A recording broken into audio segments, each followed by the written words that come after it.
Spring is here. With a warmer temperature, we can see a lot of activity happening in the real estate market. More than 7,500 homes getting sold in GTA market. Even Kitchener-Waterloo-Cambridge area was hotter too. Interesting thing to see is the average price of GTA real estate market have bumped more than 100,000 in last 3 months.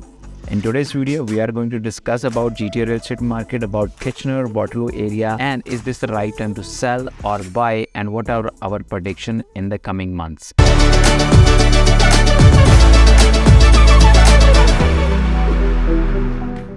Hello everyone, welcome to our another market watch video for the month of April. Let's talk about GTA real estate market first. As we already talked about, more than 7,500 homes getting sold, and the interesting thing to see is the detached home prices is hovering around 1.4 million, followed by semis around 1.1 million, towns is already touching 1 million mark, and the condos are around 700. But to see is the sales are almost touching the peak levels which we saw in 2022 last year with only 5% difference, and the listing, that's interesting thing. Why the price have bumped up recently? Reason being the listing shortage. As of now, more than 38% shortage of active listings in the market. This means sellers are refraining from selling and coming and selling their properties. That's why the buyers are there. It's creating tough competition, and we can see clearly there is a multiple offer situation happening, specifically in GTA or Kitchener-Waterloo, and even in the neighboring towns also.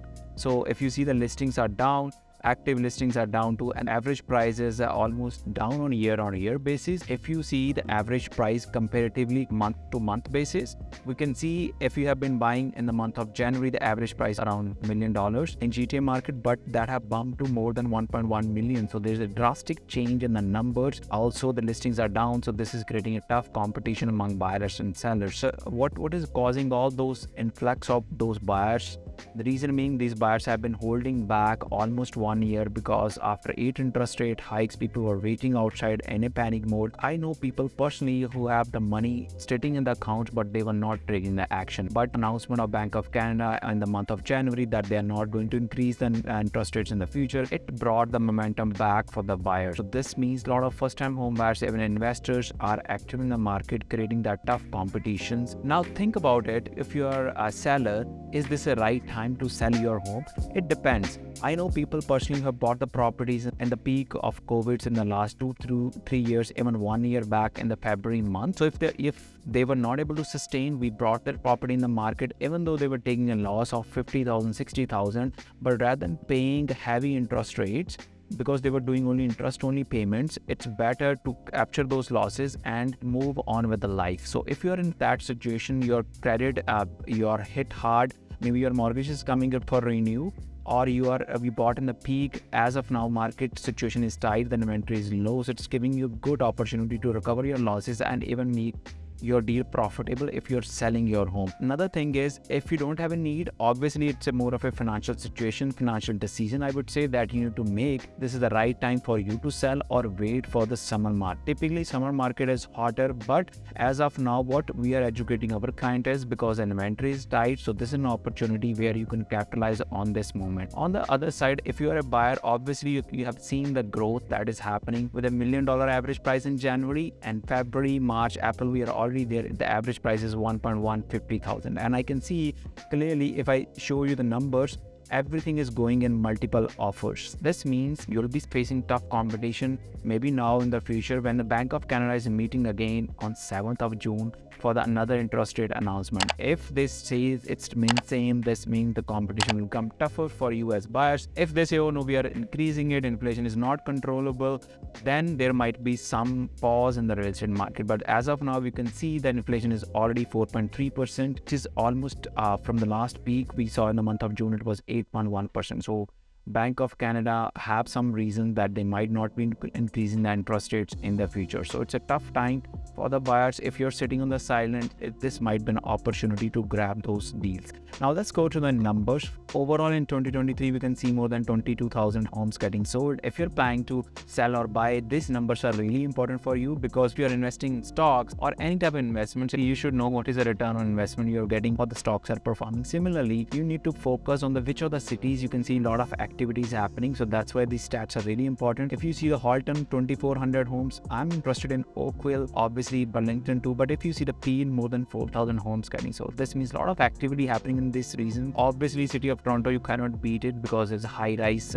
That's a core of GTA market. 8,000 homes getting sold. But if you see Peel and York are very competitive.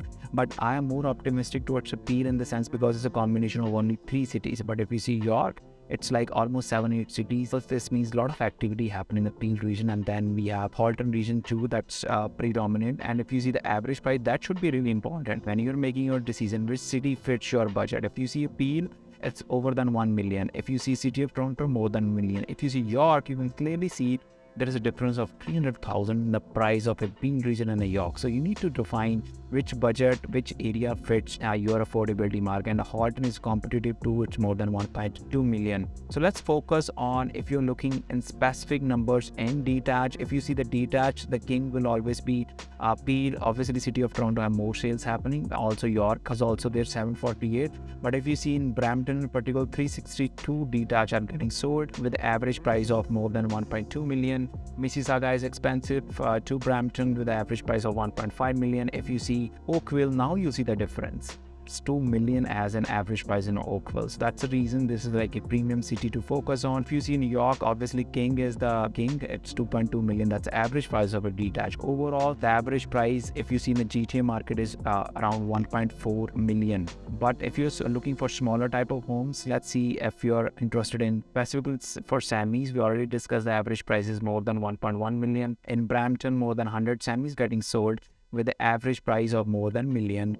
Followed by Mississauga is there more than million, and if you see the average price in Oakville is more than 1.2 million. Similarly, if your budget is on the lower side, if you're looking in the townhomes, average price is still very competitive overall. It's close to 1.1 million. But if you see in the cities, in Brampton, 81 towns are getting sold, and this is where the lot of first-time homebuyers activity is there because it is under $1 million mark. So you don't have to pay 20% if you're as a first-time homebuyer, you're investing in that. And also the Carolina has very less towns available. But if you see Mississauga, the same type of property, the prices are more than million. And similarly is Oakville is more than 1.3 million itself.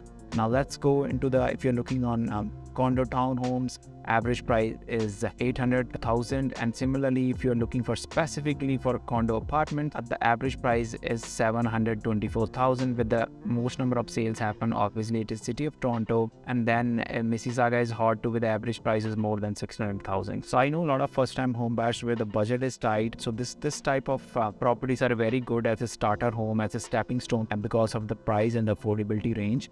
If you see in the Peel itself, the average price is around 600,000 for condo apartments. Similarly, in the Halton is close to 700, and then city of Toronto is more than 700,000 itself. So was the overall activity in the GTA real estate market. To summarize, here is spring market is going to be hot. We can see from the numbers itself, the sales inventory is low. Because of that, that's a tough competition. If you see list price to sell price, everything is more than 100%. This means properties are getting sold more than they are listed for. The multiple offer situation is there. Let's focus now on the Kitchener-Waterloo-Cambridge area, because recently we have seen a lot of activity happening in those communities. That is my next favorite after GTA. If you moved out of GTA, I will always recommend you to Kitchener-Waterloo-Cambridge area because of its connectivity, because of its city vibe, and obviously it is more affordable compared to GTA. So let's dig into the numbers specifically for Kitchener and Waterloo area. You can see the same issue is there on the listing sites. The listings are down more than 51%. That's creating a tough competition among buyers. If you see here, new listings are 51% down.